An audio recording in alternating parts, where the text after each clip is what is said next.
Umukuru w'igihugu cibanyi c'u Rwanda Perezida Paul Kagame yaraye ashima inzego z'umutekano z'igihugu cibanyi c'u Rwanda nyene ku ruhare zogize mu kugarukana amahoro n'umutekano ndetse no gutuma icyo gihugu cibanyi c'u Rwanda gikomeza kuba nta makemwa ndetse n'indashyikirwa mu kugira umutekano mwiza haba imbere mu gihugu ndetse no kusagura ibihugu by'amahanga.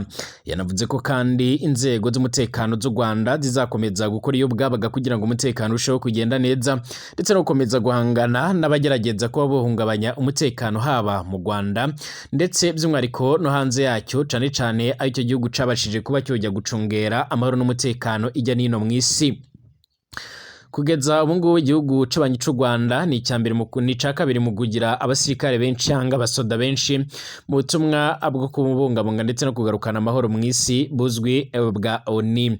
Perezida Kagame kandi yarumvikanye ashimangira yuko by'umwihariko asaba n'inzego zijejwe umutekano gukomeza gukorera hamwe ndetse no gukomeza guhangana n'ibibazo by'umutekano mu gihe mu gihugu cacu ciza c'u Burundi. Perezida w'u Burundi Evariste Ndayishimiye by'umwihariko akomeje kugenda abora yacirana yamira mu nyuma y'uko inzego ziwe z'umutekano zikomeje kugenda zirapfira ku butaka bwa Repubulika Iharanira Intwaro Rusange ya Kongo. Perezida Evariste Ndayishimiye yarumvikanye ashimangira ko rero we yiteguye gukomeza guhangana n'abanzi b'u Burundi ndetse anagaragaza neza yuko by'umwihariko yiteguye gukora ibishoboka byose kugira ngo umutekano w'u Burundi ukomeze kumererwa neza ndetse anavuga yuko hakwiye kwiyongera abacungera umupaka cyane cyane imipaka imwe n'imwe yugawe mu rwego rwo kugira ngo bizere umutekano w'abanyagihugu b'Abarundi mu nyuma y'uko ibitero bimwe na bimwe byatumye u Burundi bwogara imipaka byagiye biraba by'umwihariko mu mpera z'umwaka ndetse no mu ntango z'umwaka nk'uko byoma bigaragara cyangwa se byoma biradusumira. Mu gihe kandi ibihugu bigiye bitandukanye byakomeje kugenda by'umwihariko biraharanira kugira ku mahoro n'ituze ndetse n'umutekano mu Burundi, umutekano wakomeje kugenda urazamba cyane cyane mu mpera z'uno mwaka. Icyakora amakuru avuga ko rero u Burundi bwagerageje guhangana n'abanzi babwo cane cane nka Rugitaba isanzwe irakorera muri Kivu y'Amajyepfo ku butaka bwa Repubulika Iharanira Intwaro Rusange ya Kongo. Amakuru adusumira muri uno mwanya aravuga ko ubu ngubu imipaka isanzwe irahuza ibihugu byombi haba u Burundi by'umwihariko ikomeje kugenda iracungwera cyane mu nyuma y'uko kandi u Burundi bukomeje kugenda by'umwihariko buratana mu mitwe n'igihugu ya Somalia nk'uko byoma bigaragara. Mu mezi make aheze nibwo Perezida wa Somalia rero by'umwihariko akubutse ngaha mu Burundi aho yagiranye ibiganiro na Perezida w'u Burundi Evariste Ndayishimiye barayaze by'umwihariko mu buryo bugiye butandukanye cane cane. Perezida wa Somalia kandi yaranashimiye Evariste Ndayishimiye ku bufatanye ndetse by'umwihariko no kuba yaramuhaye ingabo zijya kugarukana amahoro n'umutekano mu gihugu ca Somalia. Cakora kugeza ubu ngubu ingoma ziriko zirahindura imishyo mu nyuma y'uko rero Evariste Ndayishimiye akomeje kugenda ananira kumvikana na mugenzi waro arongoye igihugu cibanyi c'u Rwanda. Hari n'abavuze ko by'umwihariko ashobora kuzisanga yashwanye na Perezida Tshisekedi ubu ngubu bunze ubumwe bakaba barabaye nk'agati gakubiranye mu nyuma y'uko by'umwihariko amaze gushwana canke kunanirwa kumvikana n'uyu mutegetsi by'umwihariko arongoye kino gihugu ca Somalia mu nyuma y'uko rero by'umwihariko ibihugu bigiye bitandukanye bisanzwe birafise abasoda mu gihugu ca Somalia mu nyuma y'iko ibihugu birimo nka Ethiopia ndetse n'ibindi bigiye bitandukanye bikomakomeye cyane byari bimaze gufata ingingo yo kugerageza nabo kurungika abasoda muri Somalia kugira ngo bace barahangana n'abanzi ndetse n'imihera igiye itandukanye igeramiye ubwo butegetsi. U Burundi bwarasabwe by'umwihariko ko bwogabanya igitigiri cy'abasoda bufiseyo, u Burundi buca burabyanga mu nyuma y'uko rero u Burundi busanzwe buraronka amahera agiye atandukanye mu ngwano zo hanze. Amakuru avuga ko kandi u Burundi buba bushaka kurungika abasoda benshi ariko ntibibakundire mu nyuma yo kugerageza kuzana amahera mvamakungu mu gihe yuko amahera mvamakungu mu Burundi adapfa kuboneka kuko byoma bigaragara. Ibi byatumye rero by'umwihariko abategetsi b'u Burundi bikoma abo muri Somalia bavuga ko rero buba barabagambaniye. Ibi kandi benshi barabihuza no kuba igihugu c'u Burundi gishobora kuzosanga n'ubundi cyongeye gushwana by'umwihariko n'igihugu ca Repubulika Iharanira Intwaro Rusange ya Kongo na ikindi gihugu gisanzwe kibarizwamo abasoda benshi mu Burundi. Kaze kuri mwese mutwumviriza muri uno mwanya turi kuwa kabiri kwigenekerezo rya 31 Kigarama 2024. Ndabaye kaze mwese ndabaramukije abatwumviriza bari imbere mu gihugu cacu ciza c'u Burundi. Mwese twizere ko mwaramutse neza cyane bivanye naho muherereye. Ndabaye ikaze kandi mwese abatwumviriza bari mu karere k'ibiyaga binini, abatwumviriza bari mu gihugu c'ubanyi c'u Rwanda, abatwumviriza bari muri Kongo, abatwumviriza bari muri Uganda, Kenya ndetse na Tanzania n'ahandi mu burengero bwa Afrika, ubumanuko bwa Afrika ndetse na Afrika yo hagati. Mwese ndabateye yembo, ndabifuriza gusozera umwaka neza kandi mukuzotangura 2025 mumeze neza cane. Kuri utameze neza bitewe n'impamvu zitandukanye, ndakwifuriza gukomera ndetse no kwihangana, nkubwira nyamuna niba utameze neza by'umwariko ihangane, wizere yuko by'umwariko Imana ari ishobora byose. Abatwumviriza bari ku mugabane w'Uburaya, Asia, Australia, Amerika ndetse n'andi hose, ndabahaye ikaze. Nimbara bwa mbere usenga kuri no moresha kure yacu ari na ya Burundi News TV, imbonesha kure imwe rudende ibandanya kubashikiriza amakuru akomeye cyane, amakuru yihuta kandi agezweho, aragaruka ku mutekano, politique, diplomasi ndetse n'ibindi bitandukanye. Mwese ndabahaye ikaze. Pyonda ahanditse sabone kugira ngo turabana natwe ubone n'ibiganiro byacu, upyonde ko no hirya gato yari akamenyetso kameze nk'inzogera kugira abace barakumenyesha ko ibiganiro byacu bishasha bitanguye. Ikaze tuyatangurire mu Burundi, cyane cyane twibanda mu karere k'ibiyaga binini.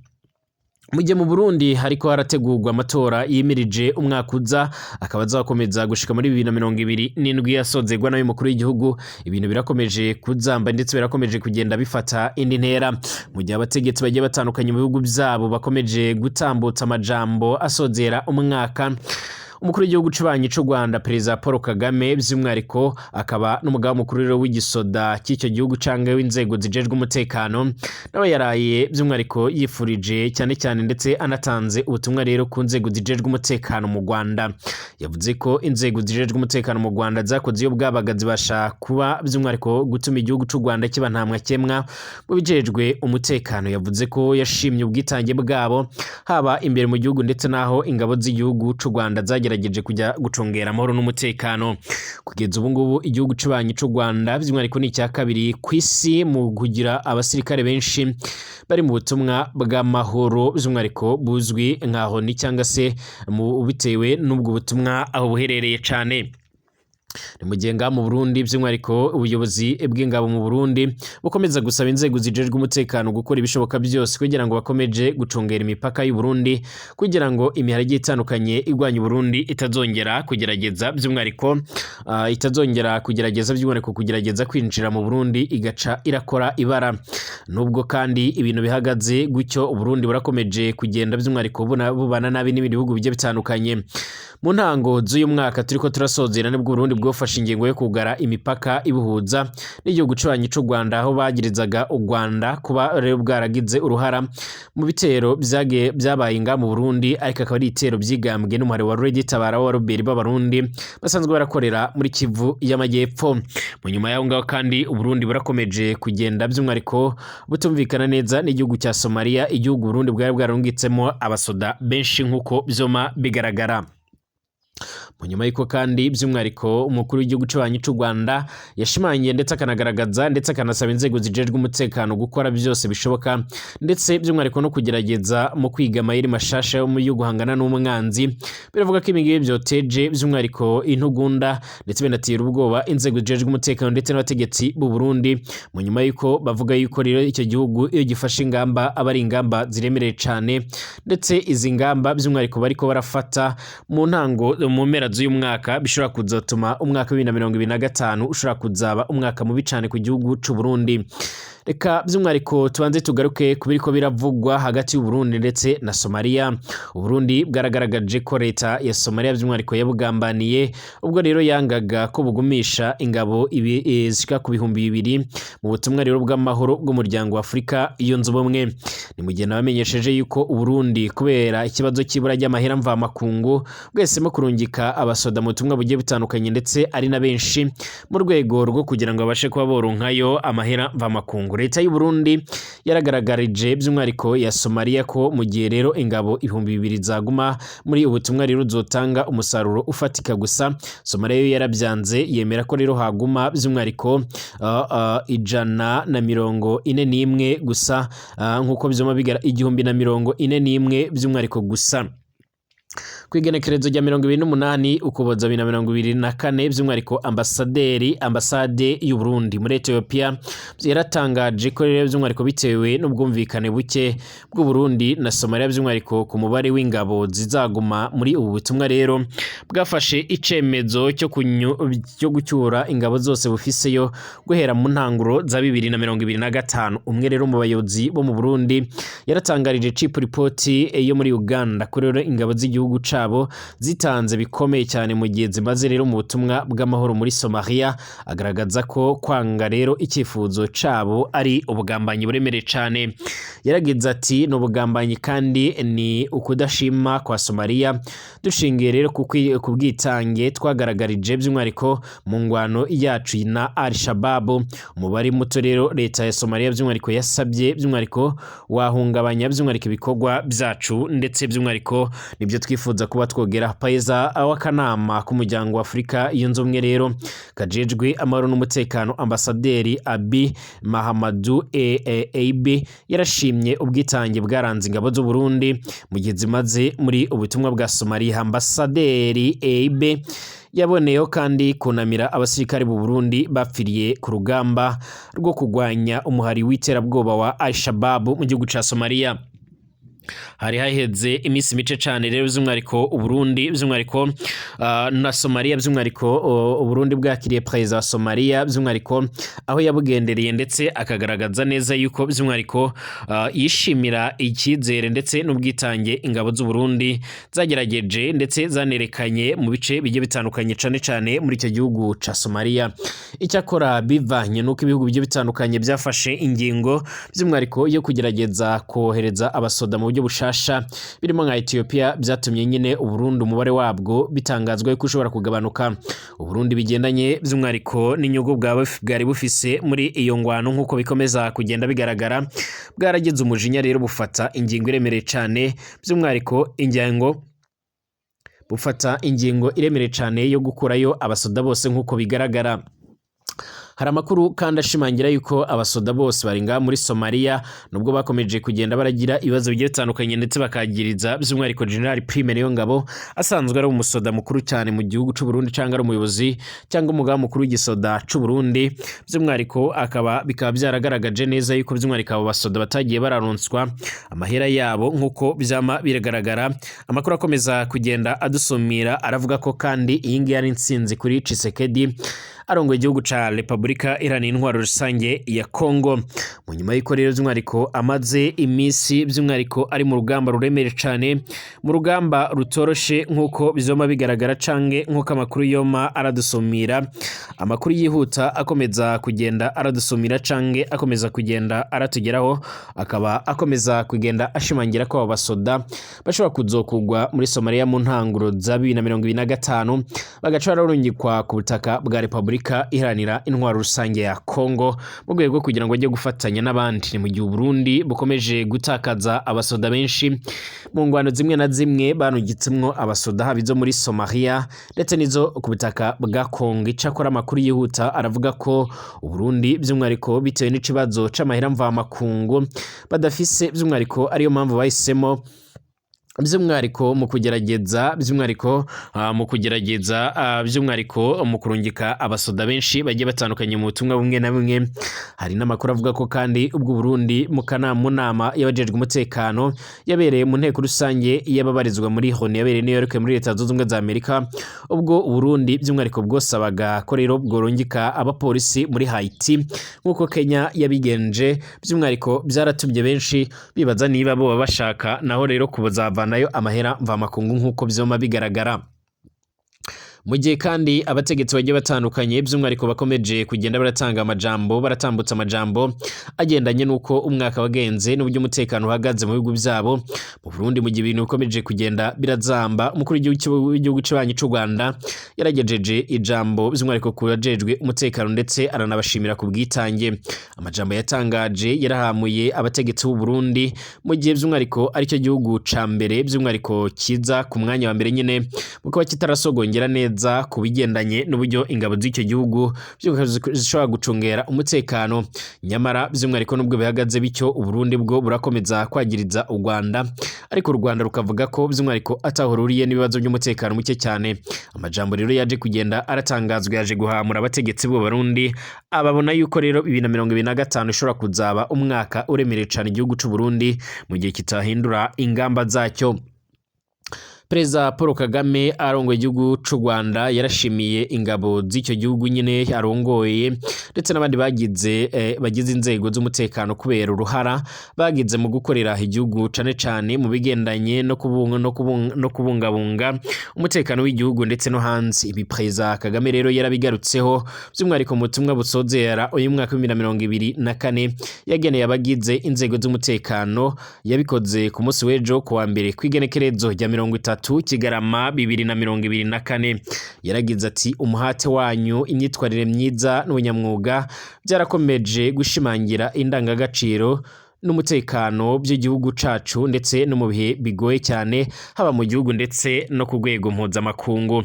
Perezida Kagame kandi yaragaragaje ko uyu mwaka wasuzumye ukwigira ku gihugu cy'ubanyi cy'u Rwanda nyine kuri icyo gihugu mu buryo rero bwinshi, ariko kandi ibikorwa by'ingabo z'u Rwanda bye n'inzego z'umutekano byaratumye rukomeza kuba icyitegererezo cy'amahoro n'umutekano n'iterambere mu karere ndetse no hanze yako.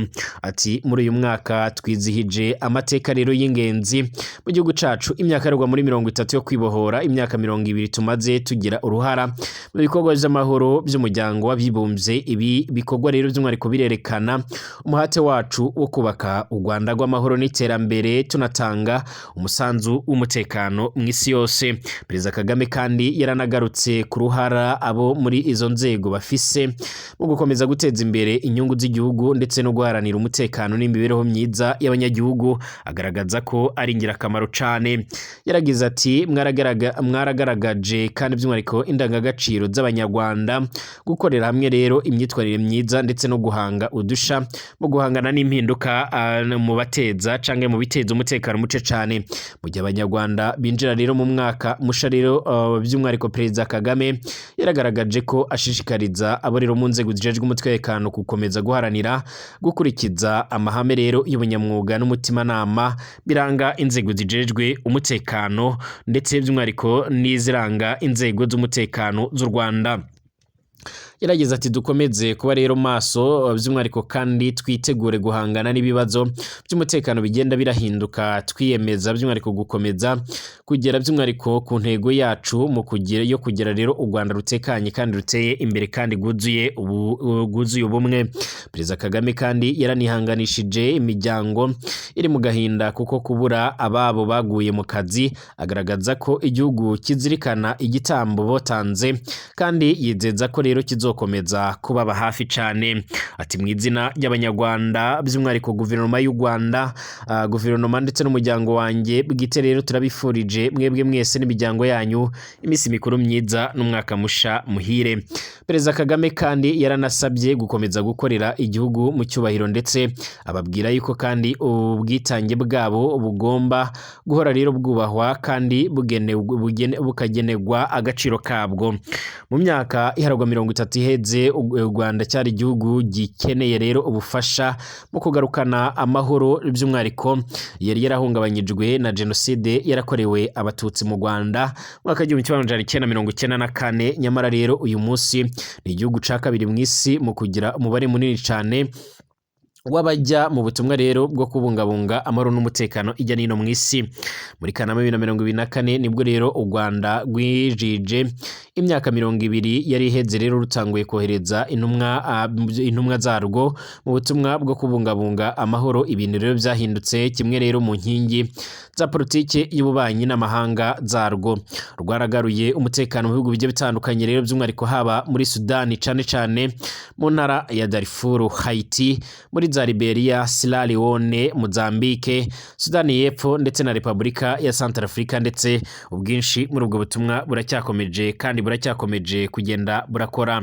Inzego z'umutekano z'u Rwanda nta utaziziye ko zakoze ibikorwa bye bitandukanye mu gihe imbere ngaha mu gihugu cacu ciza c'u Burundi ibintu vyakomeje kugenda birazamba, ndetse kugeza ubu ngubu abatari bakeya by'umwihariko bakaba bakomeje kugenda bashimangira yuko by'umwihariko kuba mu gisoda c'u Burundi ari ibintu bibi cane, ibituma bamwe rero banataha igihe kitageze bakemeza by'umwihariko kwemeza gufungwa muri rusange. Uyu mwaka urashize nga mu Burundi rero by'umwihariko ibintu bikomeje kuzama ndetse no gufata indi ntera, aho abategetsi b'u Burundi by'umwihariko batajya bita ku mibereho myiza y'abanyagihugu, ahubwo bakwibita kubijya canke kubyinjira mu mifuko yabo, nk'uko vyoma bigaragara canke nk'uko amakuru akomeza kugenda aradusumira. Abatari bakeya by'umwihariko barakomeje kugenda biyamiriza bagaragaza ko by'umwihariko batariko barishimira ibiriko birakogwa mu Burundi, by'umwihariko bakavuga ko by'umwihariko ibintu bikwiye guhinduka.